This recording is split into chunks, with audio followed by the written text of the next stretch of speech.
엘리사는 태블릿 화면에 복잡한 해양 생태계 모델링 그래프와 눈앞에 펼쳐진 제주 바다를 번갈아 웃었다. 분석 결과는 명확했다.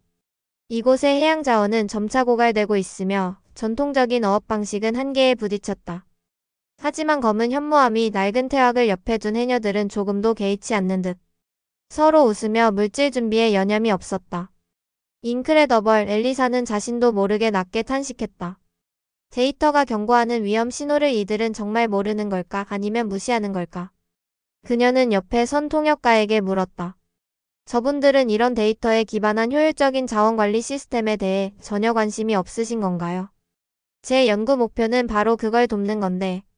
통역가는 대답 대신 해안가 쪽으로 고개짓했다. 막 물질을 마치고 나온 한 무리의 해녀들이 갓 잡은 성게와 문어를 망사리에서 쏟아내며 환하게 웃고 있었다. 그 소박하지만 생명력 넘치는 웃음. 첨단 과학의 눈으로 세상을 재단해 온 엘리사에게. 그 웃음은 아직 풀지 못한 방정식처럼 낯설고 이해하기 어려웠다. 그녀는 몰랐다. 이곳에서 숫자가 아닌 바다의 숨결과 삶의 무게를 배우게 되리라는 것을. 이 작은 해녀 마을에서의 생활은 제가 박사 논문을 쓰며 연구실에서 보낸 시간과는 완전히 달랐습니다. 제첨단 장비들이 무색하게 느껴질 만큼 모든 것이 날 것 그대로였고 예측 불가능했어요. 처음 며칠은 솔직히 모든 것이 비효율적이고 불편하게만 느껴졌습니다. 특히 물질을 나가기 전 해녀들이 함께 모여 알 수 없는 주문 같은 것을 외우고 서로의 안녕을 비는 모습은 제 이성으로는 이해하기 어려웠어요. 과학적인 근거가 부족한 행동이라고 생각했습니다. 그냥 시간 낭비처럼 보였어요. 하지만 그분들의 눈빛은 진지했습니다. 마치 생사를 건 의식을 치르는 것처럼요. 그리고 곧이어 제가 목격한 물질은 충격 그 자체였습니다. 산소통 하나 없이 그저 낡은 수경과 태화. 하나의 의지에 깊고 차가운 바닷속으로 망설임 없이 뛰어드는 모습은 위태로워 보이기까지 했습니다. 제 분석 모델은 분명 이곳 바다의 위험성을 경고하고 있었거든요. 예측 불가능한 조류, 갑작스러운 수온 변화 논문에서 수없이 분석했던 위험 요소들이 눈앞에 펼쳐지는데 이분들은 마치 오랜 친구를 만나러 가듯 태연하게 바다로 향했습니다. 어떻게 저렇게 용감할 수 있을까요? 아니면 무모한 걸까요? 물 밖으로 나올 때 들리는 그 특유의 숨소리, 숨비소리라고 부르더군요. 처음에는 단순한 호흡곤란의 소리 혹은 고통의 표현이라고 분석적으로 생각했습니다. 폐활량, 잠수시간, 혈중 산소 농도 같은 데이터로 변환하려고 애썼죠. 하지만 매일 그 소리를 듣다 보니 그 안에는 힘겨움뿐만 아니라 깊은 안도감 그리고 살아있다는 강한 생명력 같은 것이 뒤섞여 있다는 느낌을 받기 시작했어요. 마치 바다와 그들만이 나누는 비밀스러운 대화 같기도 했습니다. 제 마이크와 분석 프로그램으로는 도저히 담아낼 수 없는 그 이상의 무언가가 있는 것 같았습니다. 더욱 이해하기 어려웠던 것은 그들의 분배 방식이었습니다. 각자 잡아온 해산물의 양과 질이 다를 텐데 작업이 끝나면 거의 비슷하게 나누어 가졌어요. 어떤 날은 빈손으로 나오는 해녀도 있었고 어떤 날은 망사리가 넘치도록 잡아오는 해녀도 있었죠. 경제학적 효율성이나 개인의 성과 보상 측면에서는 전혀 납득하기 어려운 방식이었습니다. 제 고향에서는 상상도 할 수 없는 일이었어요. 하지만 누구 하나 불평하거나 더 많이 가지려 다투는 모습을 본 적이 없어요. 오히려 서로 부족한 것을 채워주고 오늘은 내 덕 봤으니 내일은 내 덕 보자며 웃어넘기는 모습이 일상적이었습니다. 이런 비합리적인 공동체 문화가 어떻게 수백 년간 유지될 수 있었을까요? 마을에서 가장 연장자이신 강 할머니라는 분과는 몇 번 대화를 나눌 기회가 있었습니다. 제가 가져온 연구 자료들, 복잡한 그래프와 수치들을 보여드리며 지속 가능한 어업 방식의 필요성을 설명하려 애썼습니다. 최신 해양 예측 모델, 효율적인 자원 관리 시스템에 대해 열변을 토했죠. 하지만 할머니는 제 태블릿 화면 대신 잔잔한 바다를 가리키시며 물으셨어요. 아가, 네 기계는 오늘 바닷속 물 색깔이 어떤지 아나? 저기 물새가 왜 저리 낮게 나는지는? 제 수백만 달러짜리 장비도 복잡한 알고리즘도 답할 수 없는 질문이었습니다.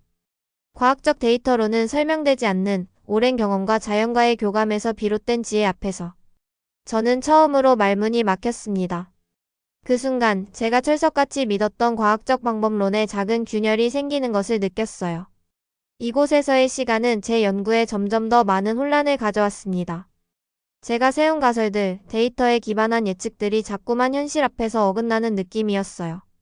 해녀들의 삶은 분명 고되고 위험하며 경제적으로도 풍족해 보이지 않았습니다. 낡은 집, 검게 그을린 얼굴, 거친 손마디 객관적인 지표로는 분명 힘든 삶이었습니다. 하지만 그들의 얼굴에는 제가 도시에 성공한 연구자들에게서는 좀처럼 보기 힘들었던 어떤 강인함과 평온함, 그리고 깊은 유대감에서 오는 안정감이 깃들어 있었습니다. 서로에게 기댄 채 혹독한 자연과 싸우고 또 그 안에서 소박한 기쁨을 찾아내는 모습은 제게 많은 생각을 하게 만들었습니다. 제 연구 모델의 공동체 연대, 전통의 지혜, 어머니의 마음 같은 변수를 어떻게 입력해야 할까요? 이건 숫자로 환산될 수 없는 가치들이었습니다. 어쩌면 저는 이곳에서 단순히 데이터를 수집하는 것이 아니라 제 연구의 근본적인 전제를 다시 질문해야 할지도 모르겠습니다. 어제는 강할머니께서 빈 그물로 돌아와 풀이 죽어있는 젊은 해녀의 어깨를 말없이 두드려 주시는 모습을 보았습니다. 괜찮다, 바다가 늘 주기만 하겠니? 내일은 더 줄지도 모르지. 그 낮은 위로의 목소리와 따뜻한 눈빛. 그 어떤 데이터보다 더 많은 것을 말해주는 장면이었어요. 제 연구는 점점 더 복잡한 국면으로 접어들고 있었습니다. 평화롭던 마을에 재앙이 닥친 것은 갑작스러웠습니다. 그날 아침 바다는 평소와 다른 불길한 색을 띠고 있었어요. 역한 기름 냄새가 바람을 타고 밀려왔고 해안가에는 힘없이 떠밀려온 죽은 물고기들이 가득했습니다. 밤새 인근 해역을 지나던 화물선에서 기름이 유출된 것이 분명했어요. 해녀들의 얼굴에는 당혹감과 불안감이 역력했습니다. 저 역시 가슴이 철렁 내려앉는 것을 느꼈어요. 제 연구 지역이 순식간에 재난 현장으로 변해버린 겁니다. 저는 본능적으로 움직였습니다. 즉시 샘플을 채취하고 휴대용 분석 장비로 오염 물질을 분석하기 시작했어요. 원인을 빨리 파악하고 제 해류 예측 모델을 이용해 오염 확산 경로를 예측해서 피해를 최소화해야 했습니다. 이것이 제가 이곳에 온 이유이고 제가 가장 잘하는 일이었으니까요. 밤을 새워 데이터를 분석하고 가장 효율적이라고 생각되는 방제 계획, 예를 들어 특정 지점에 오일 펜스를 설치하고 화학 흡착제를 사용하는 방안 등을 세워 다음날 아침 마을 사람들과 긴급회의를 열어 설명했습니다. 제 발표에는 자신감이 넘쳤습니다. 과학적인 데이터는 거짓말을 하지 않으니까요. 하지만 제 기대와 달리 반응은 냉담했습니다. 제가 제시한 과학적 해결책들은 현실의 벽 앞에서 번번이 좌절되었어요. 가장 목소리가 큰 어촌계장님은 제 제안을 듣고 팔짱을 끼며 말했습니다. 아가씨, 책상에서 배운 지식이랑 실제 바다는 다른 기라. 네가 말한 그 약품은 독해서 안 그래도 약해진 미역 포자까지 다 죽인다 않카나. 또 다른 나이 지긋한 해녀분은 고개를 저으며 말했어요. 우리 평생 물질해온 경험으로는 저 곳 너머 물살은 네 기계가 말하는 거랑 다르다. 그쪽으로 먼저 번질 거다. 펜스는 소용없을 기다. 장비와 데이터에 근거한 제 논리적인 설명은 수십 년간 바다와 함께 살아온 그분들의 직감과 경험 앞에서 힘을 잃었습니다. 솔직히 답답하고 화가 났어요. 왜 이렇게 비과학적인 주장을 하시는 걸까요? 감정에 휘둘리지 말고 데이터를 믿어야 한다고 속으로 외쳤습니다. 이분들의 고집 때문에 귀중한 초기 대응 시간을 놓치고 있다는 생각에 초조해졌어요. 제 연구 결과가 무시당하는 것 같아 자존심도 상했습니다. 하지만 항의하려던 제 입은 회의실 구석에서 조용히 눈물 짓는 젊은 해녀의 모습 앞에서 멈춰 섰습니다. 그녀의 남편은 작은 양식장을 했는데 이번 기름 유출로 모든 것을 잃게 될 위기였어요. 시간이 흐를수록 제 자신감은 무력감으로 변해갔습니다. 제가 예측한 것보다 오염은 훨씬 빠르게, 그리고 해녀분들이 예측한 대로 제가 예상치 못한 방향으로 퍼져나갔어요. 공식적인 방제 작업은 더디기만 했고 해녀들은 매일 물질을 나갔지만 돌아오는 것은 검게 오염된 해산물과 빈 그물뿐이었습니다.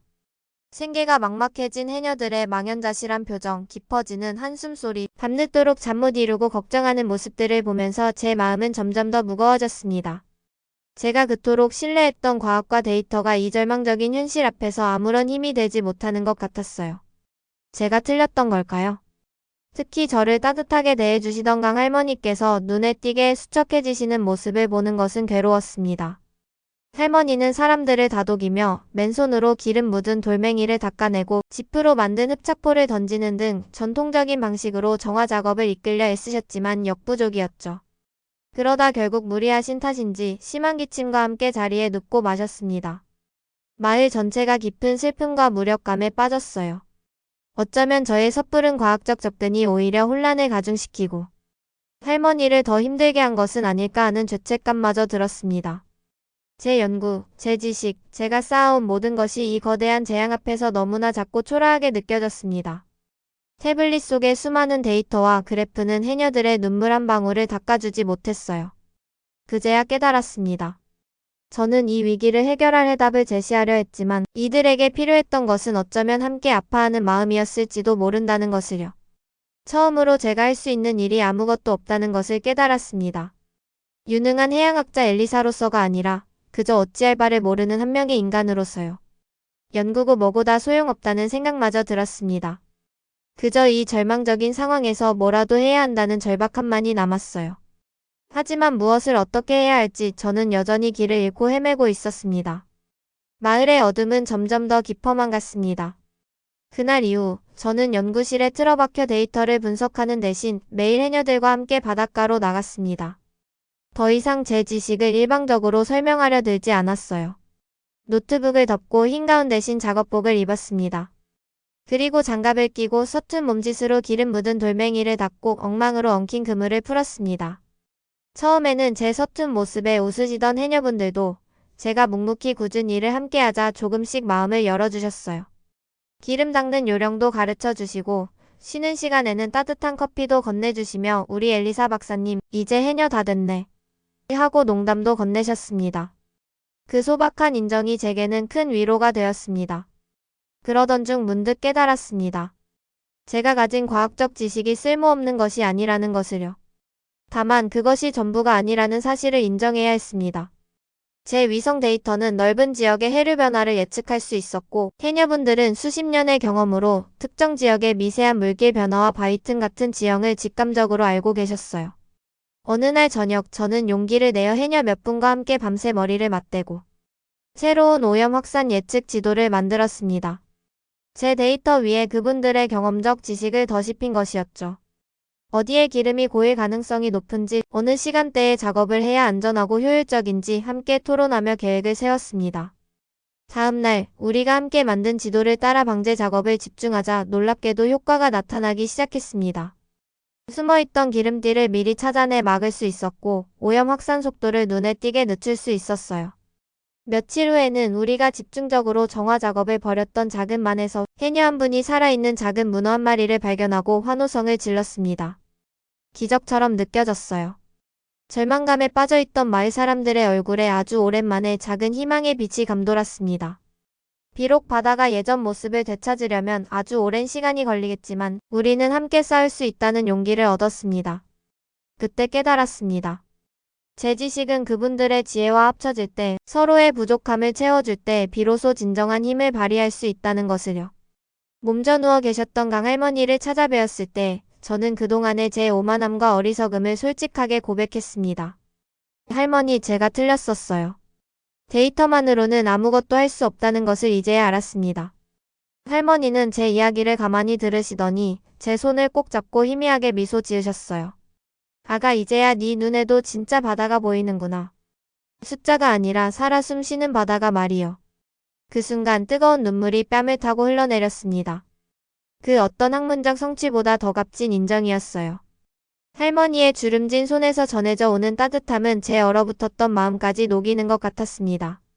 시간이 흘러 제가 제주를 떠나야 할 날이 왔습니다. 제 최종 보고서는 처음 계획과는 완전히 다른 모습이 되었습니다.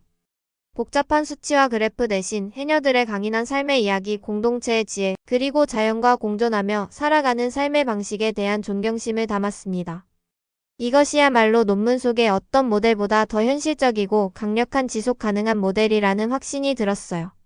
제 연구는 끝났지만 제 배움은 이제 시작이라는 생각이 들었습니다. 떠나는 날 아침 마을 회관 앞에는 해녀분들이 모두 나와 계셨습니다. 제 손에는 따뜻한 전복죽 한 그릇과 서툴지만 정성껏 포장된 미역과 톳이 들려 있었습니다. 엘리사, 꼭 다시 와야 한다. 이제 너도 우리 막내 해녀여. 이 강할머니는 제 손을 잡고 말씀하셨어요.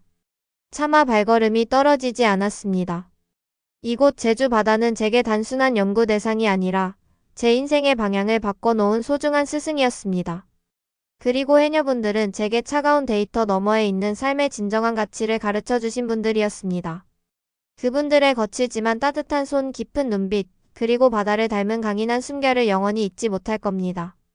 저는 이곳에서 과학만으로는 세상을 온전히 이해할 수도, 구할 수도 없다는 것을 배웠습니다. 세상을 살아가는 힘은 결국 서로를 향한 따뜻한 마음과 연대에서 나온다는 것을요. 그리고 함께할 때 우리는 어떤 어려움도 이겨낼 수 있다는 그 단순하지만 위대한 진리를 가슴 깊이 새기게 되었습니다. 제 이야기를 들어주신 모든 분들께 감사드립니다. 그리고 제게 삶의 지혜를 나눠주신 제주의 모든 해녀 어머니들께 깊은 존경과 감사를 전합니다. 부디 그분들의 숨비소리가 이 아름다운 바다에서 오랫동안 계속 이어지기를 기도합니다.